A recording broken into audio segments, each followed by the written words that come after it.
तो मोहर मेथड के बारे में आज हम लोग बात करने वाले हैं। मोहर मेथड में कल हम लोगों ने बात की थी। मोहर मेथड किसका पार्ट है? प्रेसिपिटेशन टाइट्रेशन का पार्ट होता है। ये जो प्रेसिपिटेशन टाइट्रेशन है इसका मतलब है प्रेसिपिटेट के नीचे बन जाना, मतलब अवक्षेप के नीचे बन जाना। कैसे अवक्षेप बनेगा, कैसे रंग आएगा, कैसे अभिक्रिया होगी और ये अभिक्रिया किन किन मीडियम में हो सकती है, किन मीडियम में नहीं हो सकती है और इसमें एस्टिमेशन किस चीज का होगा और हम लोग इसमें क्या चीज खोल पाएंगे। आज हम सभी बातों के बारे में इसमें जानने वाले हैं। सबसे पहले हम लोग क्या लेंगे, इसके प्रिंसिपल पे बात करेंगे। इसका जो प्रिंसिपल है वो बेस्ड है प्रेसिपिटेशन टाइट्रेशन के ऊपर। इसी टाइट्रेशन को हम लोग क्या कहते हैं, दूसरा नाम अजेक्टोमेट्रिक टाइट्रेशन या अजेक्टोमेट्रिक टाइट्रेशन भी कहते हैं। ठीक है, अब यहाँ पे क्या होगा, हम लोग मेनली यहाँ पर NaCl की जगह आप KCl भी ले सकते हो, MgCl भी ले सकते हो, कुछ भी ले सकते हो। कुल मिलाकर हैलाइड हम लोग लेंगे। हैलाइड क्या होते हैं? क्लोरीन, ब्रोमीन, आयोडीन, ये हैलाइड होते हैं। आप सूडो हैलाइड भी ले सकते हो, सूडो हैलाइड जैसे सल्फाइड है, आप थायोसाइनेट भी ले सकते हो। इस प्रकार के जो भी अवयव है आप उनको लेकर के इस रिएक्शन को कंप्लीट करा सकते हो और प्रेसिपिटेट का फॉर्मेशन करा सकते हो। आइए देखते हैं कैसे प्रेसिपिटेट का फॉर्मेशन हुआ है। सबसे पहले NaCl मतलब सोडियम क्लोराइड को हम लोग लेंगे, उसको जल में घोलेंगे और जल में घोलने के बाद हम लोग उसमें 0.1 नॉर्मल का AgNO3 मतलब सिल्वर नाइट्रेट की अभिक्रिया कराएंगे। जैसे ही अभिक्रिया होगी तो इसका Ag और इसका Cl कंबाइन हो जाएगा और वो क्या बनाएंगे? AgCl। ये AgCl कैसा होगा? ये AgCl व्हाइट PPT मतलब व्हाइट सफेद कलर का प्रेसिपिटेट बनाएगा, अवक्षेप बनाएगा। इसका मतलब क्या है कि हमारी जो अभिक्रिया है, हमारी अभिक्रिया वो कैसी हो चुकी है? पूर्ण हो चुकी है। ठीक, उसके बाद में बचा हुआ ये क्या होगा? NaNO3 आ जाएगा, इसको हम लोग सोडियम नाइट्राइड कहते हैं। ठीक है, ये आ जाएगा। नेक्स्ट, अब हमने तुमको एक बात और बताई थी कि जितने भी टाइट्रेशन होते हैं उन सभी टाइट्रेशन में हम लोग क्या करते हैं? एक इंडिकेटर का यूज करते हैं। करते क्या करते हैं? जितने भी टाइट्रेशन होते हैं उनमें सब में हम लोग एक इंडिकेटर का यूज करते हैं। तो यहाँ पर इंडिकेटर कौन होगा? तो यहाँ पर भाई इंडिकेटर कौन होगा? K2CrO4। क्या इंडिकेटर होगा? K2CrO4। इसका नाम होता है पोटेशियम डाइक्रोमेट। क्या नाम होता है? पोटेशियम डाइक्रोमेट इसका नाम होता है। ये पोटेशियम डाइक्रोमेट जो है जब एक्सेस अमाउंट में प्रेसिपिटेशन टाइट्रेशन को दूसरा नाम क्या है? अजेक्टोमेट्रिक टाइट्रेशन। क्यों दूसरा नाम अजेक्टोमेट्रिक टाइट्रेशन है? क्योंकि यहाँ पर क्या हुआ है? अर्जेंटा का यूज हुआ है, सिल्वर का यूज हुआ है और सिल्वर किस फॉर्म में यूज हुआ है? प्रेसिपिटेटिंग एजेंट के रूप में, मतलब प्रेसिपिटेट बनाने वाले के रूप में उपयोग किया गया है। इसलिए इस जो हम लोग कहें टाइट्रेशन का नाम है वो अजेक्टोमेट्रिक टाइट्रेशन भी हम लोग उसको कहते हैं। ठीक है, अब जब हम लोगों ने NaCl के साथ AgNO3 की अभिक्रिया कराई तो AgCl का अवक्षेप बना, मगर यहाँ पर पूरा जो टाइट्रेशन बेस्ड है वो सिल्वर के ऊपर बेस्ड है, AgNO3 के ऊपर बेस्ड है। तो हम लोग क्या करेंगे? AgNO3 को और लेंगे। भाई AgNO3 ऊपर रहेगा, यूनिट में रहेगा, स्टैंडर्ड रहेगा। AgNO3 धीरे धीरे आता जाएगा। जब AgNO3 क्लोराइड से पूरी रिएक्शन कर लेगा तो क्या आ जाएगा? इक्विवेलेंस पॉइंट आ जाएगा। क्या आ जाएगा? इक्विवेलेंस पॉइंट मतलब पूरी रिएक्शन कंप्लीट हो चुकी है। अब रिएक्शन को चाहिए क्या? And point. क्यों? अगर रिएक्शन को एंड पॉइंट नहीं मिलेगा तो क्या हमारे रिजल्ट आएंगे? नहीं आएंगे। क्यों? क्योंकि हम लोग यहाँ पर क्या कर रहे हैं? एंड पॉइंट कलर के आधार पर देख करके कर रहे हैं, ऑब्जर्व कर रहे हैं, है ना? तो ऑब्जर्व करने के लिए क्या होगा? अब यहाँ पर इंडिकेटर की रिएक्शन होगी। क्या होगी? इंडिकेटर की रिएक्शन। तो भैया ये K2CrO4 था ना, पोटेशियम डाइक्रोमेट। अब ये K2CrO4 किससे रिएक्शन करेगा? AgNO3 मतलब सिल्वर नाइट्रेट के साथ में K2CrO4 की रिएक्शन करवाएंगे और ये जो K2CrO4 है वो कितना अमाउंट में रहेगा? 1 ml रहेगा। और ये 1 ml अमाउंट जब हम लोग लेंगे, इसकी AgNO3 से रिएक्शन कराएंगे तो यहाँ पर क्या बनेगा? Ag2CrO4। क्या बनेगा? Ag2CrO4। इसका नाम होता है सिल्वर क्रोमेट। क्या नाम होता है? Silver chromate.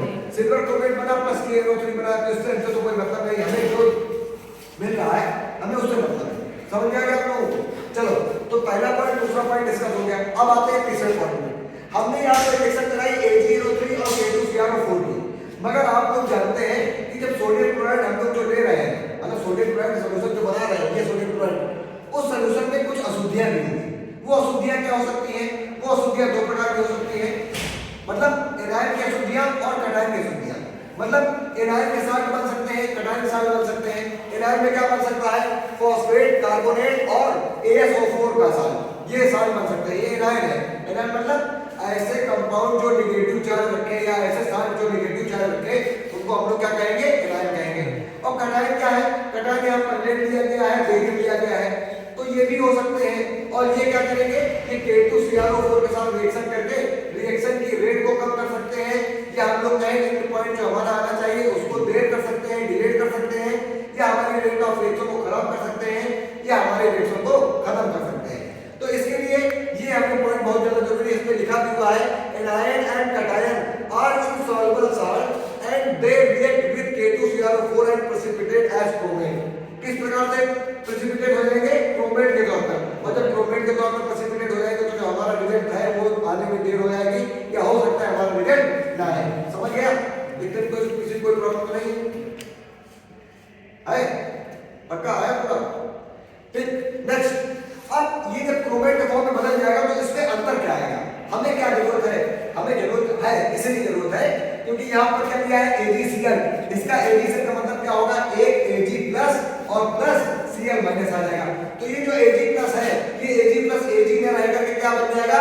सिल्वर Ag बन जाएगा, सॉरी मेटालिक सिल्वर बन जाएगा। मेटालिक सिल्वर मतलब वो मेटल के फॉर्म में आ जाएगा, मतलब वो सारे बॉन्ड अपने तोड़ देगा, वो कटायन भी नहीं बचेगा। तो क्या हम लोग इसलिए रिएक्शन करा रहे थे? जब Ag अलग हो जाएगा तो वहां पर प्रेसिपिटेट नहीं बनेगा, प्रेसिपिटेट नहीं बनेगा तो हमारा रिजल्ट जो है वो नहीं आ पाएगा। ठीक, तो ये तीसरा पॉइंट हो गया। चौथा पॉइंट क्या है? चौथे पॉइंट में भाई ये इंडिकेटर है। ये क्या है? इंडिकेटर। K2CrO4 इसका नाम होता है। K2CrO4 को क्या कहते हैं? पोटेशियम क्रोमेट कहते हैं। Potassium dichromate, sorry potassium dichromate क्या कितना लेना है? 1 यूनिट। अब तुम्हारे मन में सवाल आया होगा कि सर ज्यादा ले लेंगे तो क्या हो जाएगा, कम ले लेंगे तो क्या हो जाएगा? उसको ले कहते हैं। अगर अब ये इंडिकेटर है, अगर आप इसको ज्यादा ले लोगे यानी मोर अमाउंट में ले लोगे तो क्या हो जाएगा? ये इंटेंस येलो कलर, मगर इसका कलर कैसा आना चाहिए? इसका कलर आना चाहिए रेड ब्राउन प्रेसिपिटेट। कैसा आना चाहिए?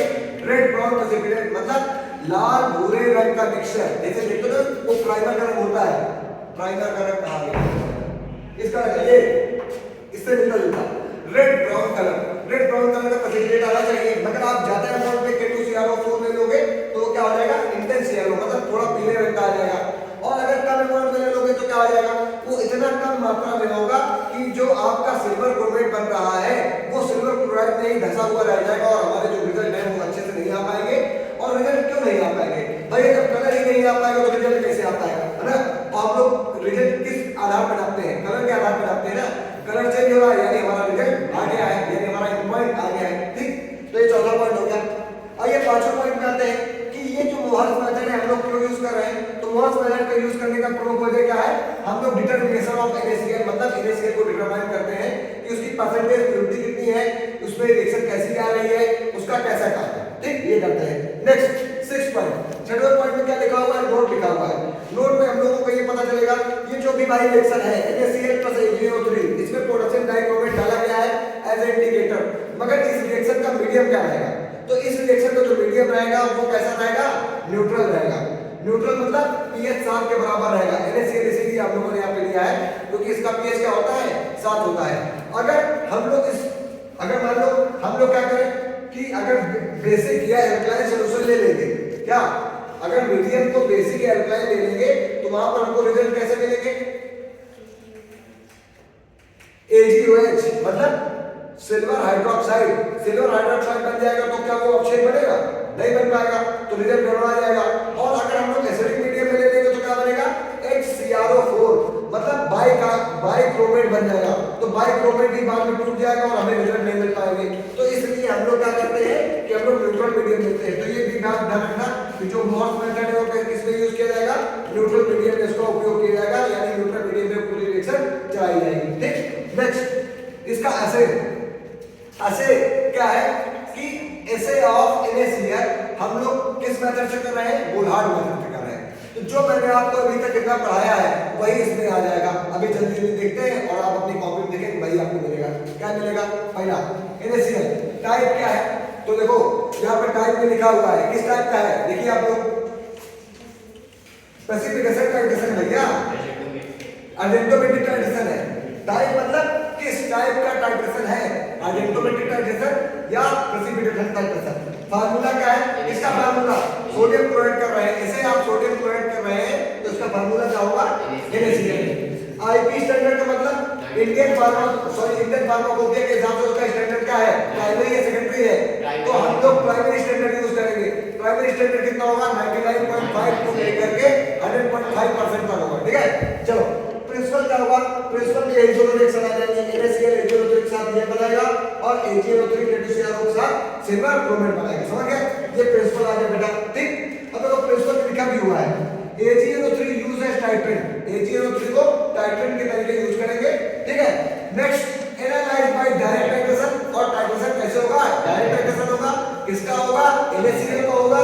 और उसके बाद में हम लोग क्या करेंगे, इसमें AgNO3 को डालेंगे, फिर K2CrO4 के साथ रिएक्शन करा देंगे, हमारा एंड पॉइंट आ जाएगा, ठीक। ये क्या रहा? ये प्रिंसिपल रहा आपका। प्रोसीजर की बात करो किस हिसाब से रिएक्शन चलने वाली है, तो हम लोग क्या लेंगे, 0.25 ग्राम ऑफ NaCl लेंगे, उसको पानी में घोलेंगे, पानी में घोलने के बाद उसका सॉल्यूशन बना के अलग रख देंगे, और स्टैंडर्ड कितना लेंगे, started against 0.1 normal of AgNO3, 0.1 normal के AgNO3 के साथ उसका टाइट्रेट करा देंगे, टाइट्रेशन करवा देंगे, इन पॉइंट आ जाएगा। इन पॉइंट मतलब वहां पर कलर आ जाएगा, कलर कैसा आएगा? Red brown PPT, red brown PPT आ जाएगा। उसके बाद फैक्टर की हम लोग बात करें तो 0.1 नॉर्मल AgNO3 किसके बराबर हो जाएगा? 0.00545 ग्राम के, इसके बराबर हो जाएगा। ये तुमको हम कैलकुलेशन करवाएंगे, ठीक है। तो ये हो जाएगा। कैटेगरी कैसी है? तो NaCl है भाई। NaCl क्या होता है? इलेक्ट्रोलाइट होता है, तो इलेक्ट्रोलाइट के तरीके यूज कर सकते हो। फिर यूजेस की बात करें तो there are different type of uses of NaCl, जैसे एक्सपेक्टोरेंट के रूप में, और इलेक्ट्रोलाइट के रूप में, यूरिन इक्वलाइजर के रूप में, और बताओ ब्रोमाइड